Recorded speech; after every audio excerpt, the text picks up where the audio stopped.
प्रश्न 281। मैंने पढ़ा है कि जब आत्मा इस रचना में आई तो वह सचेत नहीं थी, एक तरह की नींद में थी, और तब इस पर मन, हौमे और कई तरह के पर्दे चढ़ गए। क्या आत्मा सचमुच ही इस रचना में दुख भोग रही है? आत्मा मन के साथ के कारण ही दुख उठाती है। मन का साथ ना हो तो आत्मा को कोई दुख नहीं। जब आत्मा मन से अलग हो जाती है तो इसे कोई दुख नहीं होता, लेकिन जब तक यह मन के साथ है तो यकीनन यह दुखी रहती है। आत्मा की अपने स्रोत की तरफ कुदरती कशिश है। इसे परमात्मा के पास जाने की तड़प हमेशा रहती है। इसे बिछोड़े का दुख हमेशा रहता है, लेकिन यह परमपिता को भूल गई है, क्योंकि इसने मन का साथ ले लिया है और मन इंद्रियों का गुलाम बन गया है। आत्मा इंद्रियों की गुलाम बन जाने के कारण दुख भोगती है, यहां तक कि जब यह अपने निज घर की ओर जाना शुरू कर देती है तो भी बिछोड़े का दुख इसे हमेशा रहता है। मन भी दुखी है। इंद्रियों का गुलाम होने के कारण मन भी दुख उठाता है, क्योंकि मन सुख और खुशी पाने के लिए इंद्रियों की तरफ दौड़ता है, और जब इसे वहां भी सच्ची खुशी नहीं मिलती तो यह वापस दौड़ता है और बहुत परेशान होता है। सुख और शांति पाने के लिए यह इंद्रियों की ओर दौड़ता है, लेकिन इंद्रियों का गुलाम बनकर और ज्यादा दुखी होता है। इसलिए मन भी दुख उठा रहा है, क्योंकि आत्मा और मन दोनों शरीर में हैं, इसलिए शरीर भी दुख उठा रहा है। जब तक मन और आत्मा दोनों शरीर में हैं, शरीर भी दुख उठा रहा है।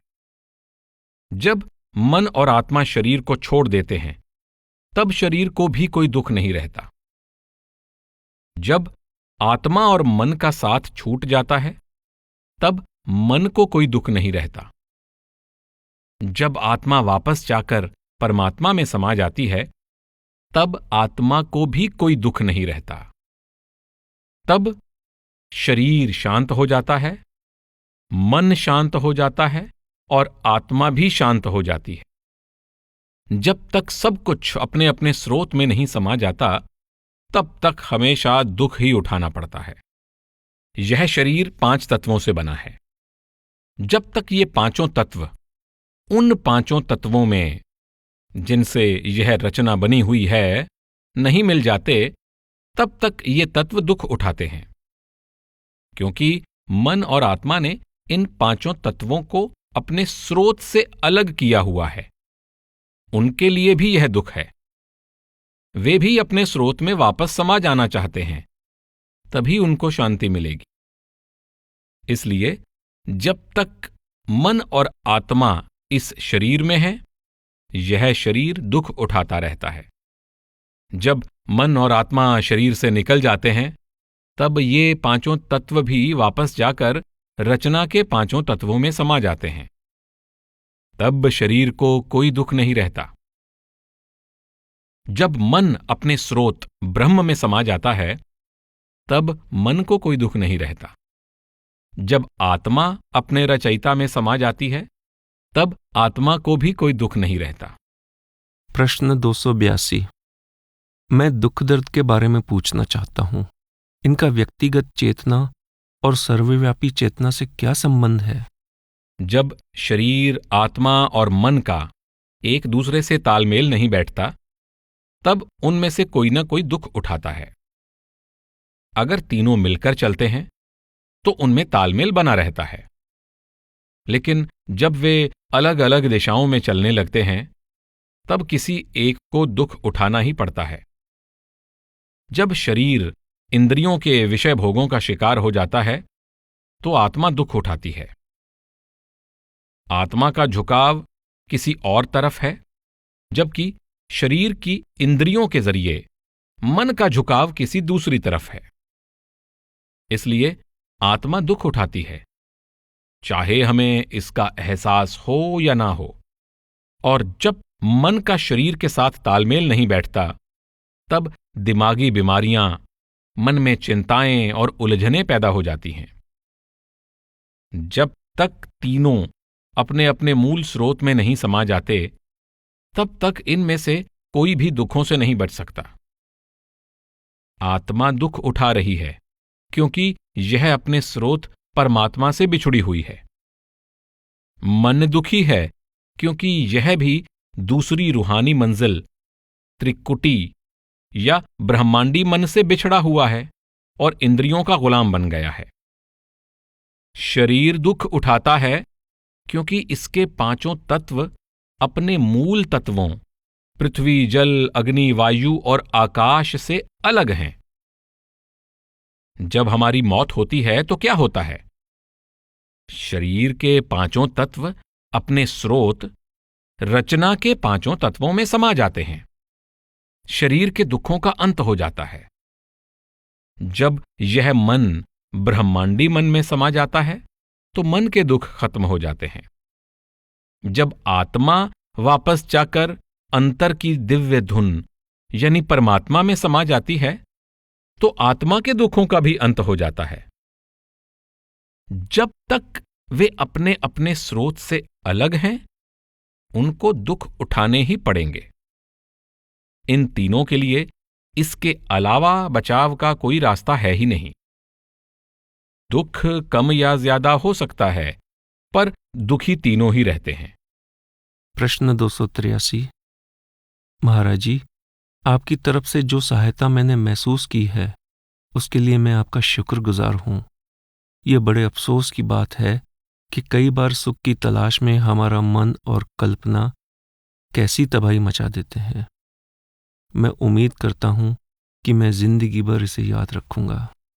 ये सब सांसारिक खुशियां, सांसारिक सुख आरजी हैं, थोड़ी देर के लिए हैं। ये सब आरजी हैं, ये हमेशा नहीं रहते। असली स्थायी सुख और परम आनंद तब मिलता है जब आत्मा वापस जाकर अपने स्रोत परमात्मा में समा जाती है। हर चीज को तभी शांति मिलती है जब वह अपने स्रोत में समा जाती है। जब मन अपने असली ठिकाने पर वापस पहुंच जाता है, तब मन शांत हो जाता है। जब शरीर के 5 तत्व इस रचना के 5 तत्वों में समा जाते हैं, तब शरीर को भी शांति मिल जाती है। अब कभी हमें कैंसर हो जाता है, कभी यह समस्या, कभी वह, कभी यह दुख, यह दर्द, यह कष्ट। लेकिन एक बार जब सभी तत्व वापस जाकर अपने असली तत्वों में समा जाते हैं, तो सारा दुख दर्द खत्म हो जाता है। जब मन अपने स्रोत में समा जाता है, तब सारी दिमागी उलझनें दूर हो जाती हैं। जब आत्मा अपने स्रोत में समा जाती है, तो इसे दुनिया की सब खुशियों से ऊंची खुशी और परम आनंद मिल जाता है। बाकी सब चीजें थोड़े वक्त के लिए हैं, आरजी हैं, इसलिए वे आपको सच्चा सुख और सच्ची शांति नहीं दे सकती। प्रश्न 284। यह जानते हुए भी कि यहाँ कितना दुख है, कितनी मुसीबतें हैं, आत्मा ऊपर के मंडलों में से दुनिया में क्यों वापस आना चाहेगी? आत्मा शरीर धारण करके फिर से नीचे क्यों आना चाहेगी? आत्मा वापस आना ही क्यों चाहेगी? लेकिन हम तो अभी भी वापस नहीं जाना चाहते। हम अपने चारों ओर दुख ही दुख देखते हैं। अगर कोई आपको कहे कि मरने के लिए तैयार हो जाओ, तुम मरने वाले हो, तो क्या आप एकदम मरने के लिए तैयार हो जाएंगे? हम तो कहेंगे, नहीं, अभी तो हमें बहुत से काम करने हैं। संसार में इतने दुखों के होते हुए भी हम इसे छोड़ना नहीं चाहते। कहने को हम कह सकते हैं कि हम मरने को तैयार हैं, पर अगर सचमुच मौत का बुलावा आ जाए तो हमें पता चल जाएगा कि हम कितने तैयार हैं। हुजूर बड़े महाराज जी एक मजेदार कहानी सुनाया करते थे। एक बूढ़ी औरत की लड़की बहुत बीमार थी। वह औरत मालिक से प्रार्थना कर रही थी, ऐ मालिक, मेरी जिंदगी ले ले, मुझसे इस लड़की का दुख नहीं देखा जाता, इसे जिंदगी बख्श दे, इसकी जगह मैं मरने को तैयार हूं। उसी समय एक काली भैंस ने आकर आंगन में पड़ी एक छोटी सी देगची में खाने के लिए मुंह डाला। जैसे ही भैंस ने बर्तन में मुंह डाला, उसके सींग उसमें फंस गए। जब भैंस ने सिर ऊपर उठाया, ठीक उसी वक्त बुढ़िया की नजर उस पर पड़ी। बुढ़िया ने देखा कि कोई काली चीज उसकी ओर भागी चली आ रही है। देगची में फंसा मुंह लिए जब भैंस डर के मारे बुढ़िया की तरफ आई, तो बुढ़िया ने समझा कि यमदूत आ गया है। उसने फौरन कहा, मेरी लड़की उस कमरे में है। हम कह तो देते हैं कि हम तैयार हैं, पर जब वक्त आता है तो पता चलता है कि असल में हमारी कितनी तैयारी है। यह जानते हुए भी कि हम दुखों और मुसीबतों में रोते हैं, यह जानते हुए भी कि हम पिछले जन्मों में किए हुए बुरे कर्मों का फल भोगते हुए इतने दुखी हो रहे हैं, इसके बावजूद हम इस हालत से छुटकारा पाने की कोशिश नहीं करते। जिन पिछले जन्मों के कर्मों के फल अब भोग रहे हैं, उनसे हम कुछ नहीं सीखते और बार बार वैसे ही बुरे कर्म दोहरा रहे हैं। जैसे पहले इंद्रियों के गुलाम थे, वैसे ही अब भी हैं। जैसे कर्म पहले किए थे, वैसे ही अपने इस मनुष्य जन्म में रोज करते जाते हैं। फिर वापस अपने घर कैसे पहुंच सकते हैं? हमें फिर यहीं आना पड़ेगा। हम अपने बीते कल से कोई सबक नहीं सीख रहे, कोई भी नहीं सीखता। जब मौका आता है तो फिर वही गलतियां करते हैं और फिर पछताते हैं। पिछले किए पर पछताते हैं, पर मौका आने पर फिर वैसा ही कर्म करते हैं और हम फिर पछताते हैं। अगर इस जिंदगी में हमारा यह हाल है, तो पिछले जन्म में क्या हालत रही होगी? हम भूल गए हैं कि हमारे दुखों का कारण क्या है और शायद फिर वही चीजें दोबारा कर रहे हैं। अपनी जिंदगी में वैसे ही बीज हर रोज बोए जा रहे हैं।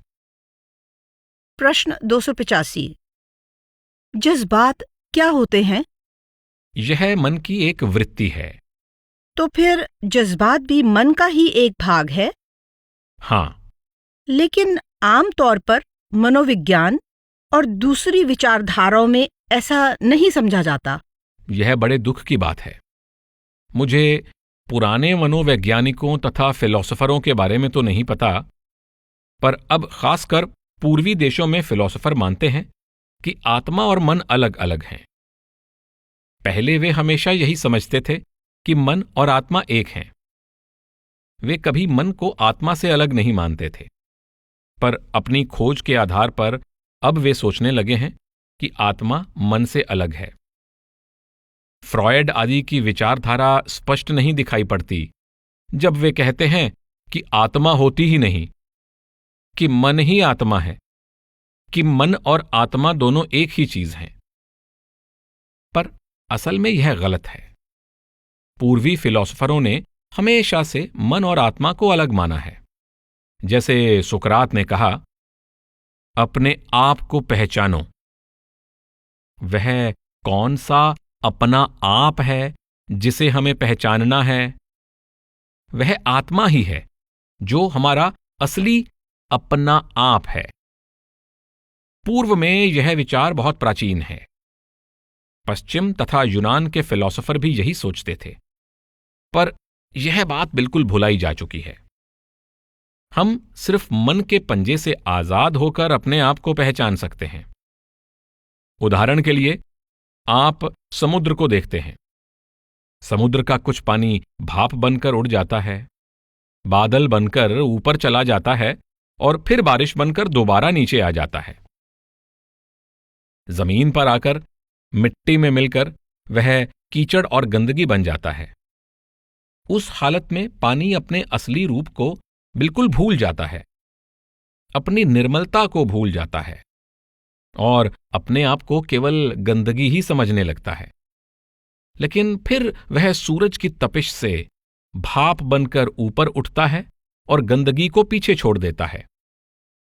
तब उसे पता चलने लगता है कि गंदगी कोई और चीज है और मैं कोई और चीज हूं। बदकिस्मती से गंदगी की संगति करके मैं अपनी हस्ती ही खो बैठा था। मैं समझता था कि मैं इस गंदगी का ही हिस्सा हूं।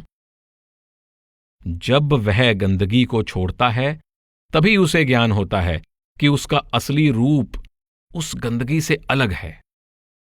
इसी तरह आत्मा जब मन के पंजे से आजाद होती है तब यह अपने आप को जानना शुरू करती है। तब इसे पता चलता है कि इसका स्रोत कहां है। इसका स्रोत वह परमात्मा रूपी बादल है। फिर यह आत्मा रूपी जल भाप बनकर गंदगी से अलग हो जाता है और वापस जाकर परमात्मा रूपी बादल में ही समा जाता है।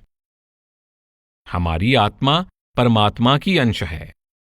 इसने मन का साथ ले लिया है और मन इंद्रियों का गुलाम है।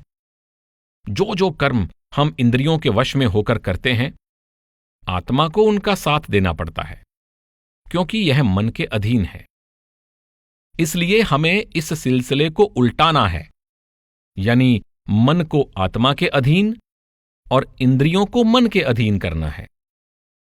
हमारे शरीर में आंखों के बीच के केंद्र में मन और आत्मा की गांठ बंधी हुई है। यहीं से हमारा मन नीचे की ओर खींचा जा रहा है। अगर आप कुछ भूल जाएं तो उसे याद करने के लिए आप अपना हाथ अपने आप ही दोनों आंखों के बीच माथे पर रखते हैं। हम सब जानते हैं कि आंखों के बीच की इसी जगह का संबंध हमारी सोच से है। इसलिए हमें अपने मन को यहां एकाग्र करना है और इसे नीचे इंद्रियों की ओर नहीं जाने देना है। लेकिन हम अपने मन को यहां खाली नहीं रख सकते।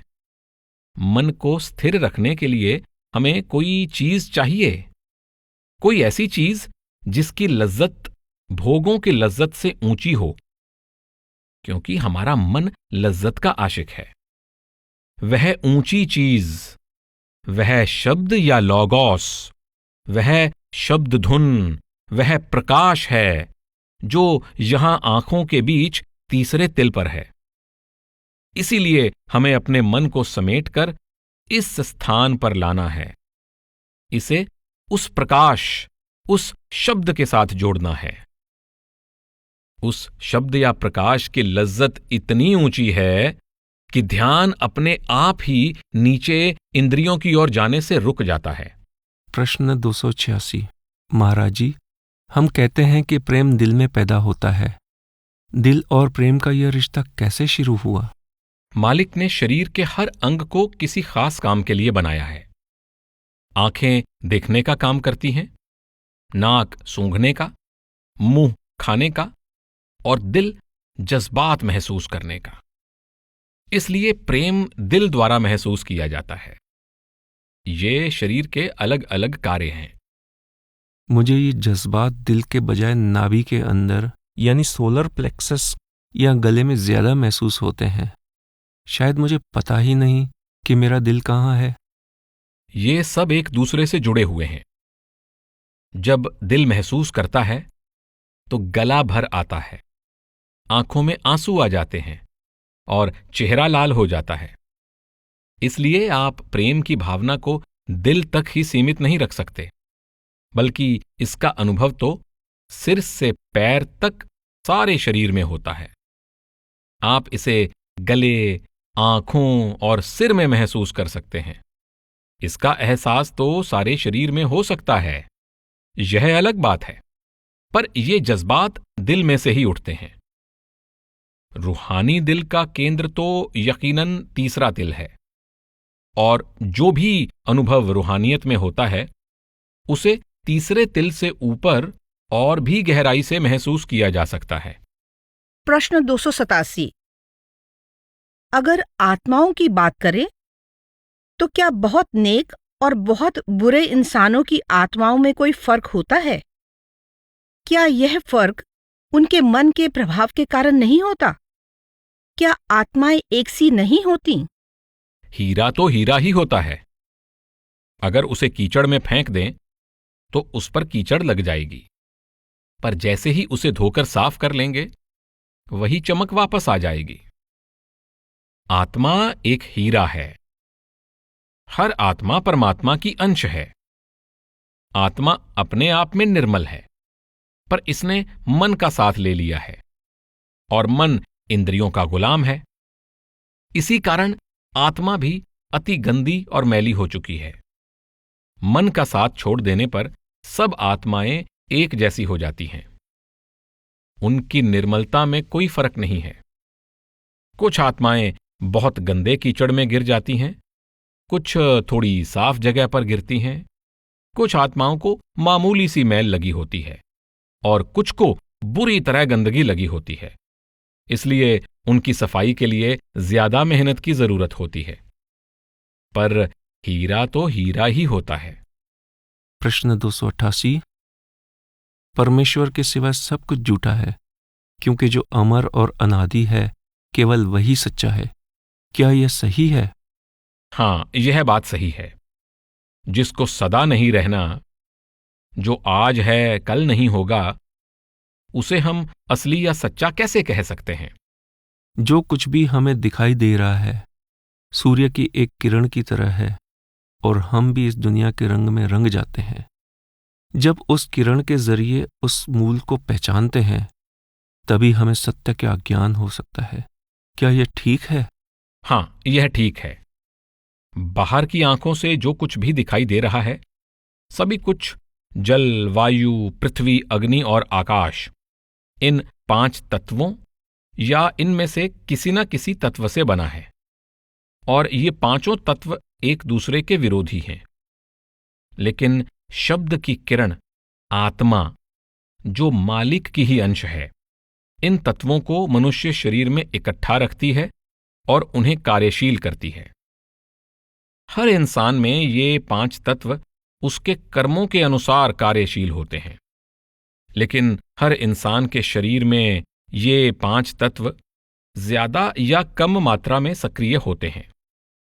हम भागते फिरते हैं, पर जिस दिन मालिक शरीर में से शब्द की किरण या आत्मा को निकाल लेता है, तो ये 5 तत्व गलने सड़ने लग जाते हैं।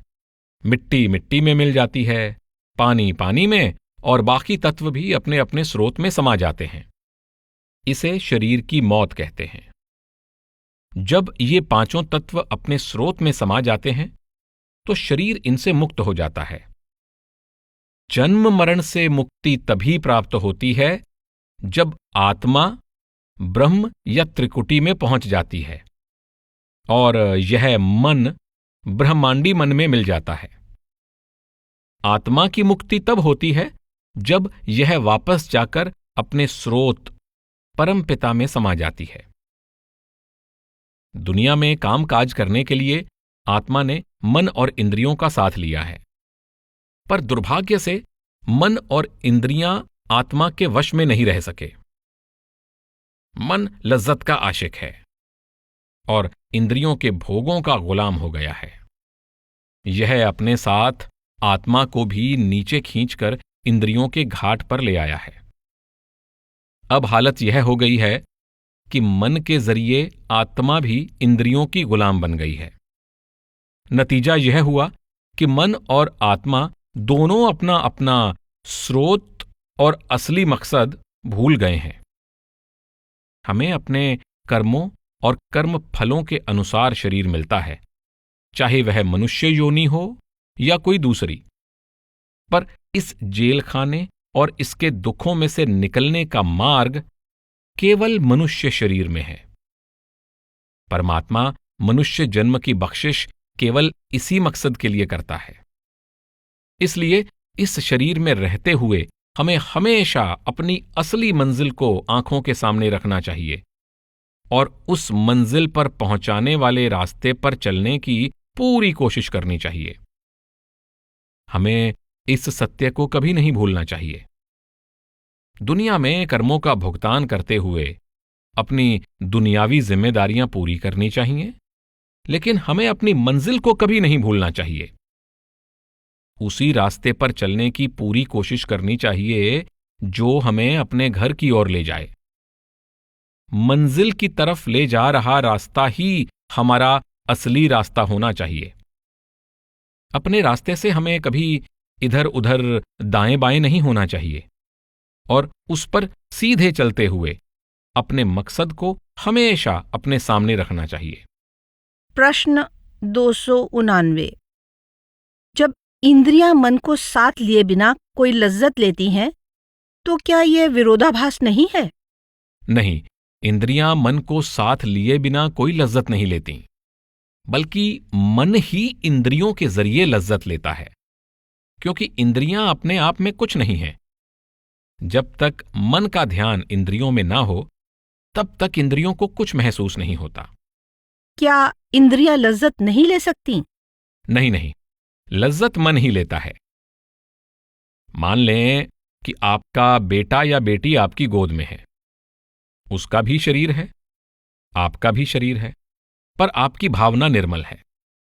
यह शरीर नहीं, बल्कि इनमें बैठा मन इंद्रियों का गुलाम है। जब तक मन कार्यशील नहीं होता, शरीर हरकत में नहीं आता। इसलिए मन को ही वश में करना है। हजरत ईसा ने कहा था, अगर तुम एक आंख वाले बन जाओगे तो तुम्हारा पूरा शरीर प्रकाश से भर जाएगा। यह एक आंख कहाँ है जिसे खोलकर ही हम प्रकाश को देख सकते हैं?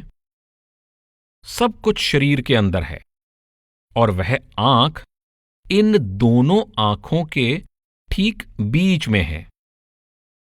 आप इसे तीसरा नेत्र कह लें, एक आंख कह लें, या कोई और नाम दे दें, पर इसका इन स्थूल आंखों से कोई संबंध नहीं है। आंखों के इस केंद्र पर ही हमें अपने ख्याल को इकट्ठा करना है। यही वह द्वार है जिसे हमें खोलना है। उस आंतरिक गिरजाघर में पहुंचने के लिए बाहर ऐसा कोई द्वार नहीं है जिसे हमें खटखटाना या खोलना है। आंखों के केंद्र से ऊपर सिर की चोटी तक ही असली गिरजाघर या मंदिर है। एक आंख ही गिरजाघर का वह द्वार है जिसे हमें खोलना है। जब तक हम इस द्वार को नहीं खोलेंगे, हमें अंतर का प्रकाश दिखाई नहीं देगा, हमें अपना मार्ग नहीं मिलेगा, ना हमें मार्ग का ज्ञान होगा और ना ही हम परमात्मा की खोज कर सकेंगे। अगर किसी घर का द्वार बंद हो तो आप हमेशा उसे बाहर से खटखटाते हैं और अंदर से द्वार खोला जाता है। उसके बाद ही आप अंदर जा सकते हैं। इसी तरह वह मालिक अंदर है और हम बाहर हैं। हमें इस द्वार को खटखटाना है, और जब हम ख्याल को इस नुक्ते पर इकट्ठा करके इस द्वार को खटखटाते हैं, तो द्वार खुल जाता है और हम मालिक के घर में पहुंच जाते हैं। हजरत ईसा ने भी शरीर को परमात्मा का जीता जागता मंदिर कहकर पुकारा है। वह यह भी कहते हैं, परमात्मा का साम्राज्य तुम्हारे अंदर है।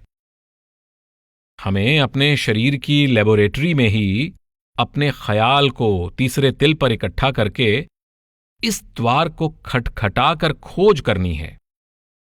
दूसरे शब्दों में, उस मार्ग पर चलने के लिए, उसकी खोज करने के लिए, उसे पाने के लिए यहीं खटखटाना है। प्रश्न 290।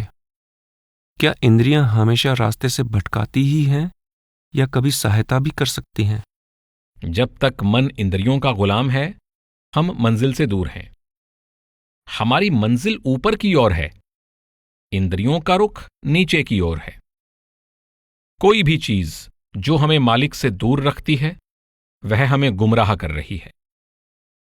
प्रेमी कभी कोई ऐसी चीज पसंद नहीं करता जो उसे प्रियतम से दूर ले जाए। हम मन और इंद्रियों के प्रभाव में आकर कर्म करते हैं, और ये कर्म ही हमें परमात्मा से, अपने प्रियतम से दूर रखने का कारण बन जाते हैं। प्रश्न 291।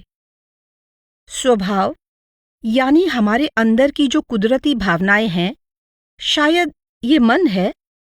मैं समझ नहीं पाया कि स्वभाव से आपका क्या मतलब है। मन का तो स्वभाव है कि यह इंद्रियों के पीछे भागता है। यही मन की खासियत है और इसीलिए यह इंद्रियों का गुलाम बन जाता है और फिर अपने आप को यह कहकर सही साबित करने लगता है, मैं इनके आगे बेबस हूं।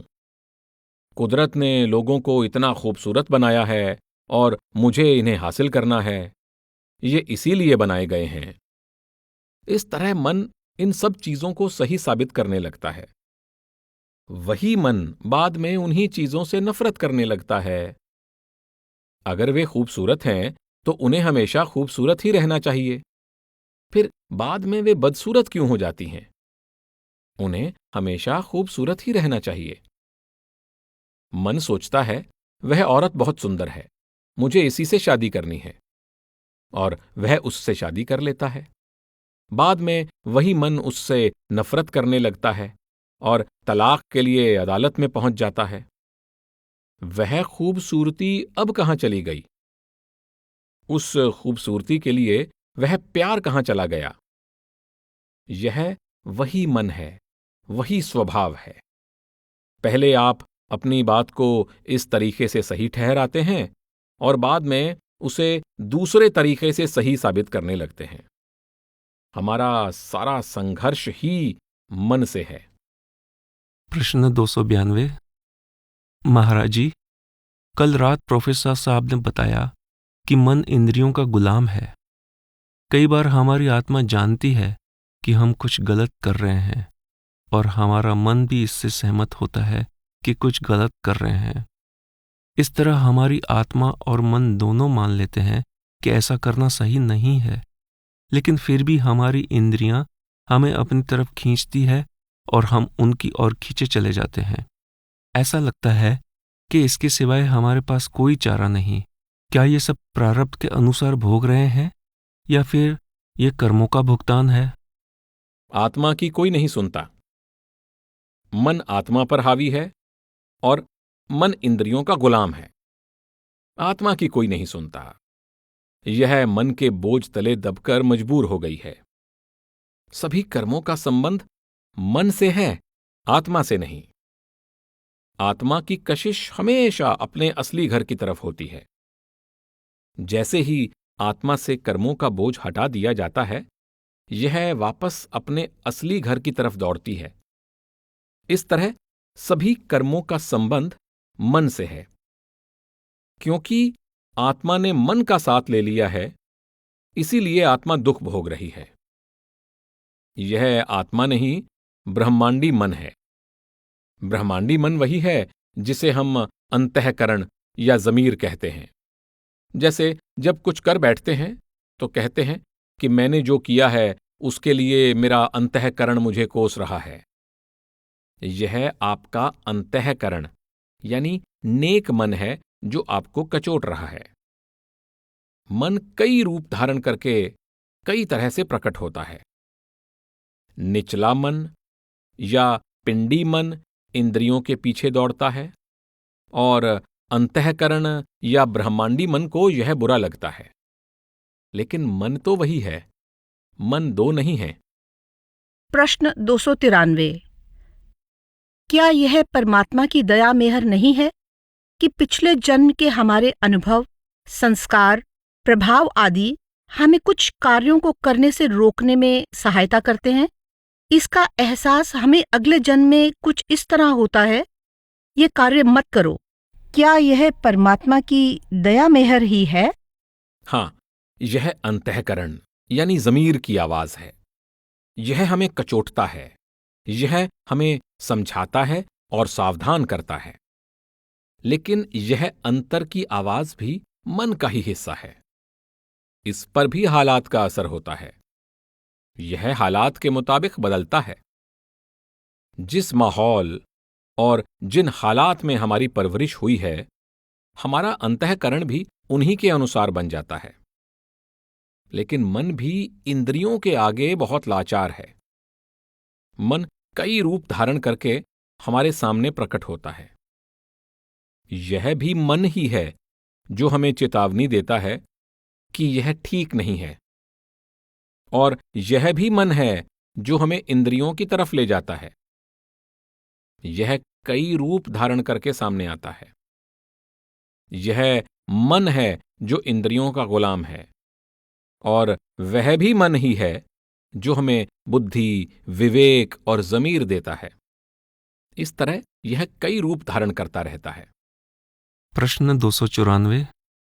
महाराज जी, आप तो जानते ही हैं कि हम अमेरिकन कभी कभी कितने झगड़ालू हो जाते हैं। हमारे तो संविधान में भी लिखा है कि हम बंदूकें रखना पसंद करते हैं। क्या एक सत्संगी के लिए किसी शस्त्र की सहायता से अपनी रक्षा करना या निशानेबाजी आदि का शौक सही नहीं है? आपको जो अच्छा लगता है कर सकते हैं, लेकिन लोगों को मारने की आदत से बचें। मन हमेशा आगे ही आगे बढ़ना पसंद करता है। किसी प्राचीन ग्रंथ में, किसी एक वेद में यह कहानी आती है, जो शायद मुझे पूरी तरह याद है भी या नहीं। एक मुसाफिर जंगल में से गुजर रहा था। उसने अपना तीर कमान एक ऋषि की कुटिया में छोड़ दिया। उसने कहा, मुझे इसकी जरूरत नहीं, मैं कभी शिकार नहीं करता। यह मेरे किसी काम का नहीं है। मैं आगे जा रहा हूं और जब वापस आऊंगा तो इसे ले लूंगा। मैं इसे यहीं छोड़ जाता हूं और वापस आकर इसे ले लूंगा। आपको कोई कठिनाई नहीं होगी। मैं इसे आपकी कुटिया के बाहर रख देता हूं।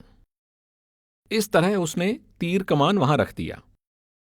अब ऋषि को रोज कुटिया में से आते जाते वह तीर कमान नजर आता। उसने मन में सोचा, इसे चलाना सीखने में क्या हर्ज है। इस तरह एक दिन उसने बिना कोई निशाना साधे, बिना किसी को शिकार बनाए, निशाना लगाना शुरू कर दिया। उसने सोचा, मैं किसी को मार तो नहीं रहा हूं, मैं तो सिर्फ यह देखने की कोशिश कर रहा हूं कि यह चलता कैसे है। इस तरह उसने ऐसा करना शुरू कर दिया। फिर उसने सोचा, किसी का शिकार करने में भी क्या हर्ज है, मैं उसका मांस बिल्कुल नहीं खाऊंगा।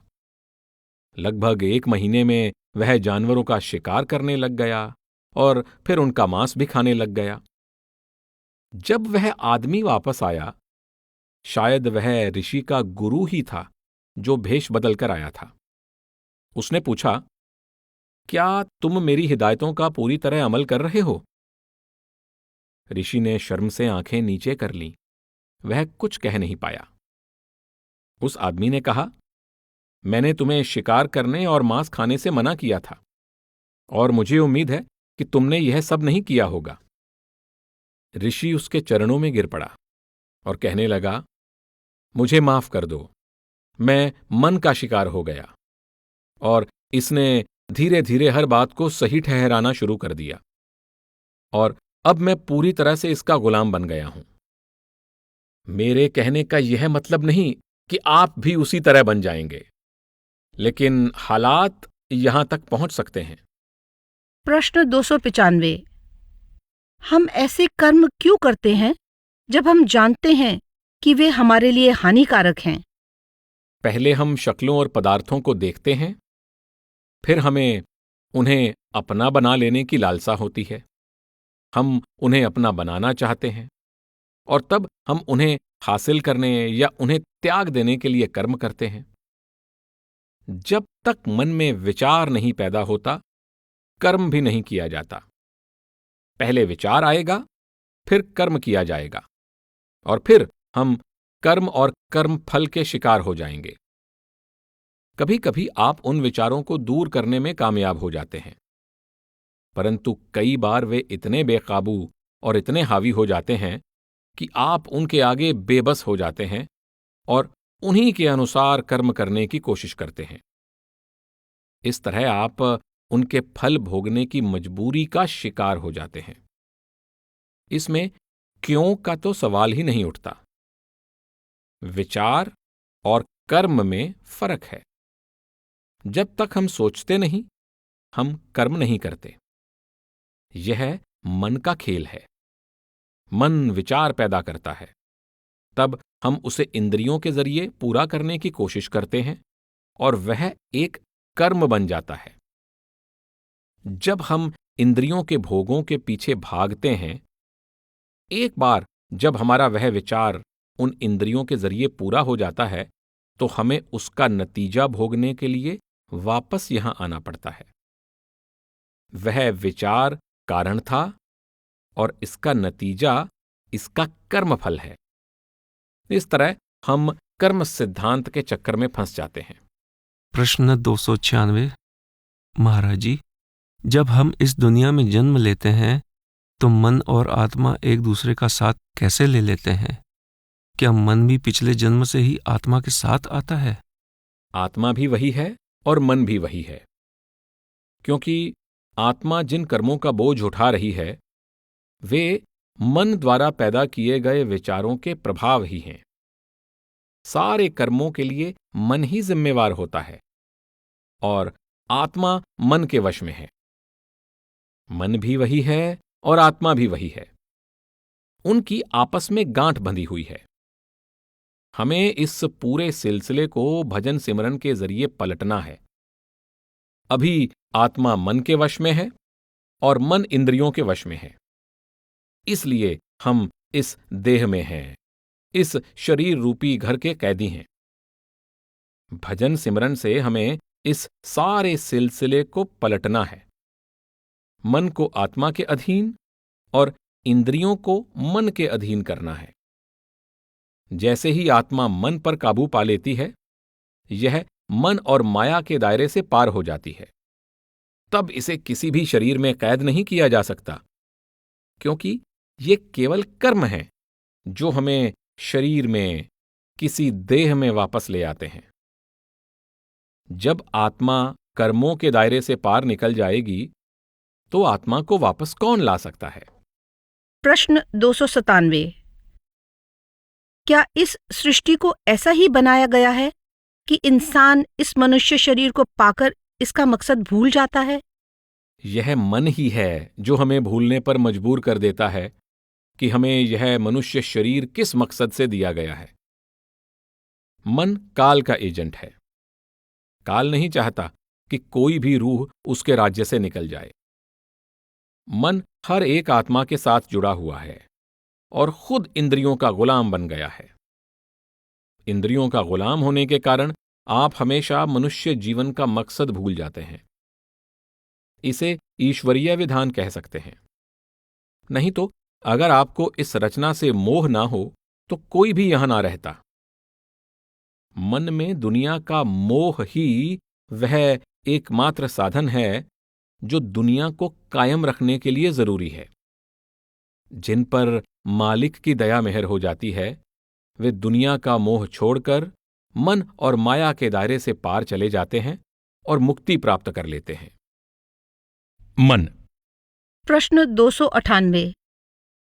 हमें कैसे पता लग सकता है कि जो प्रेरणा हमें अंतर में मिल रही है वह मन दे रहा है या आप दे रहे हैं? आप पूछना चाहते हैं कि अंतर में सतगुरु हमें कुछ करने के लिए कहता है या मन ही कहता है? इच्छाएं और तृष्णाएं हमेशा मन ही पैदा करता है। इन इच्छाओं और तृष्णाओं से छुटकारा पाने के लिए हमें अंतर में सतगुरु का सहारा लेना चाहिए।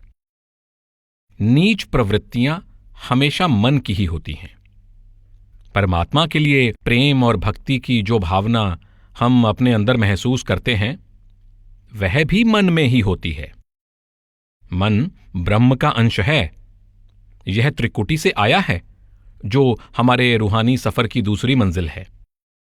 मन और आत्मा की गांठ बंधी हुई है और हमारे शरीर में तीसरे तिल पर इनकी बैठक है। यहीं से इंद्रियां मन को नीचे की ओर खींचती हैं और आत्मा मन के साथ बंधी होने के कारण उसके साथ ही नीचे खींची जा रही है और इस तरह वह इंद्रियों की गुलाम बनी हुई है। जब तक मन और आत्मा की गांठ बंधी हुई है आत्मा की यही हालत रहती है।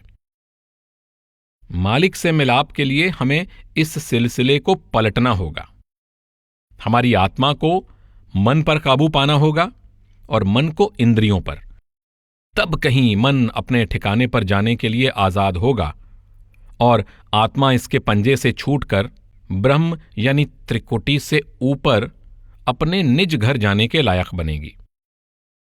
जो भी इच्छाएं और तृष्णाएं हमारे अंदर उठती हैं, वे सब असल में मन का ही खेल होती हैं। लेकिन कुछ नेक इच्छाएं भी होती हैं। मन अच्छी चीजों की इच्छा भी करता है, दुनिया में शुभ कर्म भी करना चाहता है। जिन इच्छाओं का संबंध संसार के साथ है, चाहे वे शुभ हों या अशुभ, अच्छी हों या बुरी, हमें इस संसार में वापस लाती हैं। हमारे कर्म चाहे शुभ हों या अशुभ, हमें वापस यहीं लाते हैं। जब हम अच्छे फल की आशा से दान पुण्य आदि करते हैं, रुपए पैसे या किसी और ढंग से लोगों की सहायता करते हैं, तब हम अच्छे कर्म इकट्ठे करते हैं। पर इन अच्छे कर्मों का फल पाने के लिए भी हमें इस संसार में लौटना पड़ता है। पुण्य और पाप दोनों इकट्ठे होकर हमें इस संसार में वापस ले आते हैं। इस तरह हमें यह मनुष्य देह प्राप्त होती है। यदि हमारे केवल पुण्य होते, अच्छे कर्म होते, तो हम स्वर्ग में होते। यदि हमारे केवल पाप होते, जिनका हमें हिसाब देना होता, तो हम नरक में होते। जब पुण्य और पाप दोनों इकट्ठे होते हैं, तो हमें मनुष्य की देह मिलती है। इसीलिए आप दुनिया में इतने उतार चढ़ाव देखते हैं। कुछ लोगों के पुण्य ज्यादा होते हैं और पाप कम। वे ज्यादा सुखी और कम दुखी, ज्यादा अमीर और कम गरीब नजर आते हैं। दूसरे लोगों के अच्छे कर्मों के मुकाबले में पाप अधिक होते हैं, इसलिए उनकी जिंदगी ज्यादा दुखी और कम सुखी होती है। पुण्यों और पापों के मेल से ही हमें मनुष्य का शरीर मिलता है। इसलिए इस शरीर में बैठकर हमें पुण्य और पाप दोनों से ऊपर उठना है।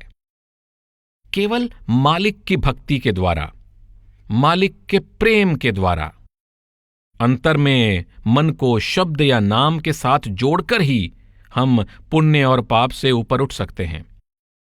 मन चंचल है, यह भोगों का आशिक है, इसलिए हमेशा दुनियावी शक्लों और पदार्थों के लिए भटकता और तड़पता रहता है। यही कारण है कि यह इंद्रियों का गुलाम है। जब तक हम मन को इन सांसारिक भोगों की लज्जत से बेहतर लज्जत नहीं देंगे, तब तक वह इन इंद्रियों के भोगों को कभी भी छोड़ने को तैयार नहीं होगा, क्योंकि वैराग कभी हमारे अंदर प्रेम पैदा नहीं कर सकता।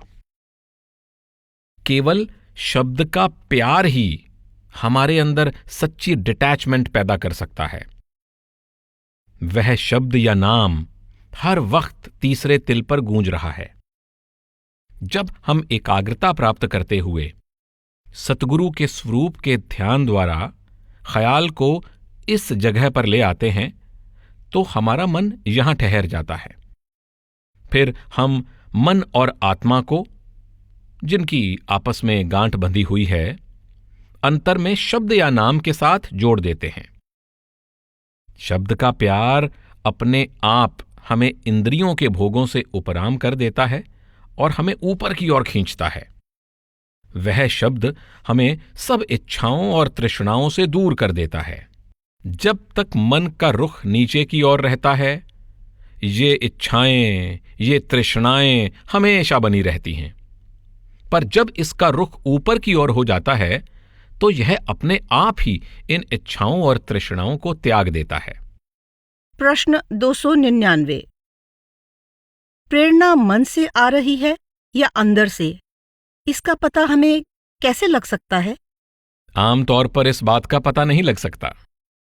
हमें आंतरिक अभ्यास से इतनी तरक्की करनी है कि हमें अपने आप पता लग जाए कि कोई चीज बुरी है या अच्छी। कई बार तो हमें यह पता ही नहीं होता कि जो कुछ हम कर रहे हैं वह अच्छा है या बुरा। हम सोचते हैं कि हम अच्छा कर्म कर रहे हैं, पर हो सकता है कि हम बुरा कर्म कर रहे हों और खुद को नुकसान पहुंचा रहे हों। इसलिए यह फैसला करना मुश्किल होता है कि क्या ठीक है और क्या गलत। हम इतना जरूर कह सकते हैं कि जो कुछ हमें परमात्मा की तरफ जाने में मदद करता है वह अच्छा है, और जो कुछ उससे दूर ले जाता है वह बुरा है। केवल इसी तरह हम फैसला कर सकते हैं कि क्या ठीक है और क्या गलत। प्रश्न 300। महाराज जी, कुछ देर पहले हम इन दो बातों के फर्क के बारे में बात कर रहे थे। पहली बात यह कि जो बात हम अपने अंतःकरण से करते हैं, और दूसरी वह जो हम सोचते हैं कि हम अपने अंतर में अपने सद्गुरु के साथ कर रहे हैं। क्या इन दोनों में फर्क है? मन कई रूप धारण कर सकता है। मन एक ही वक्त में हजारों जगह पहुंच सकता है। आमतौर पर हम अपने मन से ही बातें कर रहे होते हैं। जब हम सतगुरु या संत मार्ग के बारे में बात कर रहे होते हैं तो अंतःकरण या उच्च मन से बातें कर रहे होते हैं। तो क्या जब हम सद्गुरु के नूरी स्वरूप से बातें करेंगे तभी असल में सद्गुरु से बात कर रहे होंगे? आप सतगुरु से सिर्फ तभी बातें कर सकेंगे जब वह वहां मौजूद हों। जब वह वहां है ही नहीं तो आप उनसे बात कैसे कर सकते हैं?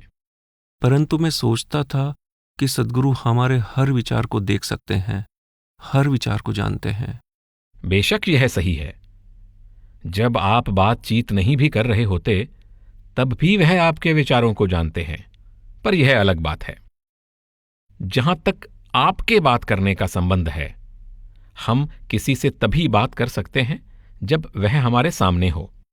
तो क्या जब मन ही मन अंदर बात कर रहे होते हैं तो कभी भी सद्गुरु से बात नहीं कर रहे होते? यह सिर्फ मन से बातें करना है, सद्गुरु से नहीं।